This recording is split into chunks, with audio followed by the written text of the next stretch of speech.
Well, you can see we have our headpiece welded on, and if I back up here a little bit, you see I have it setting in place, just setting, and I have it against this pipe that's just slid in there, because I wanted to see if this was actually going to do the job, you know, if it was going to lift.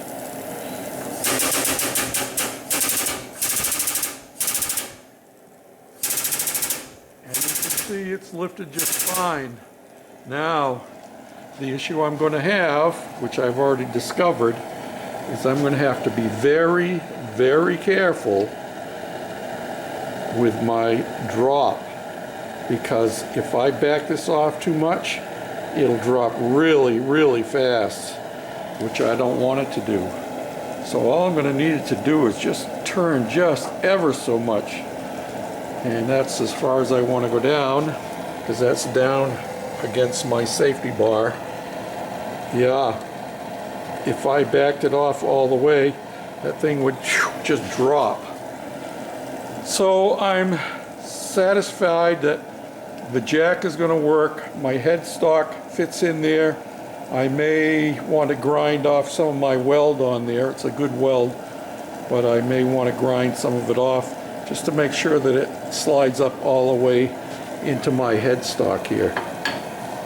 So now the next thing is that I need to bring my box down here. I'm going to weld the one end cap on it, but you can see that obviously my jack and the air cylinder are off center, and so I've got to determine, as you can see, it's not going to be a very long piece of pipe on this side, tubing I mean, not a very long piece of tubing on this side, but it'll be probably twice, maybe 3 times as long over there, and those will get welded to the sides of the box.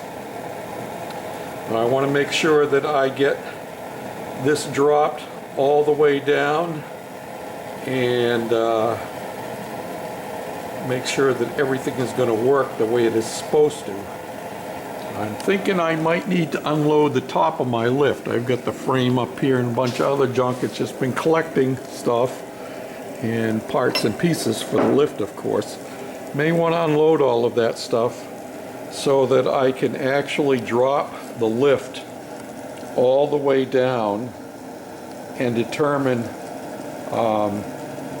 what I have for clearances and so forth. Now I can see that probably, let me unhook my air hose here, probably this will go underneath. Yeah, and you can see it does, it fits underneath there, so I can get that under there. That won't be a problem. And but what I'm going to have to do is I'll get this squared up once I get my box down in there, and I'll have to drill a hole in the side for this release mechanism.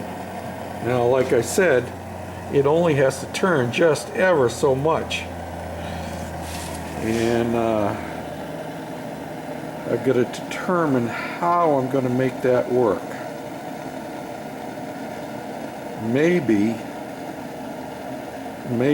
I'm going to put a 1/4 inch flex joint on there. Okay, here's our relief valve, and I've already taken it out and cleaned it off, as you can see. And it comes over here, and it's going to sit right down into this socket, just like that. Make sure I got it in there. It does go down. There we go.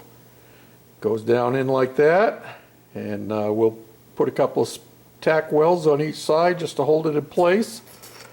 And we have our universal joint there, and we have an extension. Now I might have to get a longer extension. I'm not sure about that yet, but we'll see, one step at a time. Don't get ahead of me now. And there we have it. Yeah, I got a little carried away, ended up grinding off the whole post, but that's okay. I didn't need them on there. Now all I got to do is stick this back down in here. I can't do that one-handed and hold the camera too. It's just shaking, as you can see. Hold on to your hat. You did notice what the brand of that socket was, didn't you? Absolutely. I think it says Made in America on there, doesn't it? Made in USA. Yeah, Craftsman. Yeah, I can't say the same. Well, look at the flex joint. What's that say? USA. I think it says Snap-on Tools. If I can turn it all the way around, doesn't much matter. Let's see what it says over here. Nothing but the best. SK Tools. Sorry about that. That's a vintage one. And our extension, yep. Let's get it in, get the hand behind there. There, that's SK2. That's a vintage one I've had for years and years. Okay, we've got one end cap welded on. Now to flatten the other end out and weld that one on. Okay, well, here's where I'm going to leave you today. I've got my box all made, and as you can see, I have my linkage hooked up here, and it would work at a angle down like this. My main problem at the moment is I'm not sure if I have enough extension on my piston. And I'm going to need to get some help from my wife or my son tomorrow, so that I can actually lower the deck down, and so I can eyeball everything and see if it's going to work.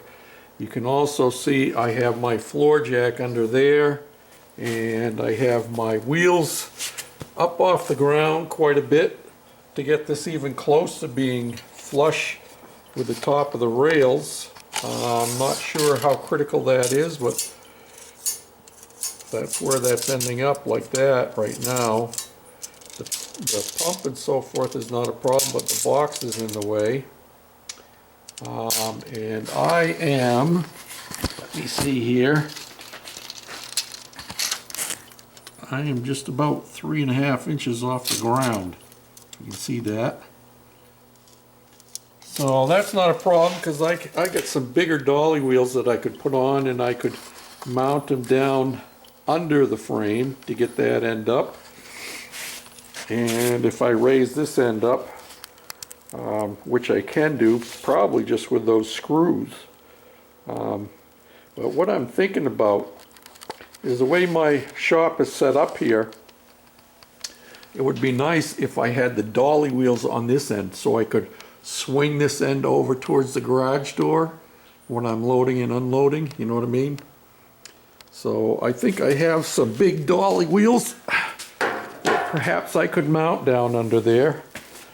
But we're making progress, and as always with anything that you have that you're making from scratch, you have to make changes as you go along. So yep, that's where I'm at the moment. Man, almost 7:30. Time for this old man to go in, get something to eat, relax for a while, give my legs a break. Woohoo!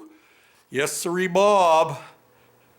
We're getting it done. Getting it done, you know what I mean? So I hope it's warming up where you are. This is balmy weather for us. The sun was shining this afternoon, and it was just comfortable outside. No wind was blowing. Yeah, and it was like 37 when I came out here. But I can deal with 30 degrees, but 0 and 10 degrees, you know, under 30 gets hard to do. So anyway, I'm trying to make hay while the sun is shining, and we got a little bit warmer weather because tomorrow's Tuesday. I think Wednesday it's going to be relatively warm, but Thursday the temperatures are going to drop out the bottom, and we got rain and snow coming, 1 to 3 inches on Thursday and Friday. So we'll be back into the deep freeze again. So that's the weather forecast from here in Dodge Center, Minnesota. This is George, the Shade Tree Fix-It Man, saying thanks for watching, for commenting, and for subscribing. And I hope all your projects go smoothly. Bye for now.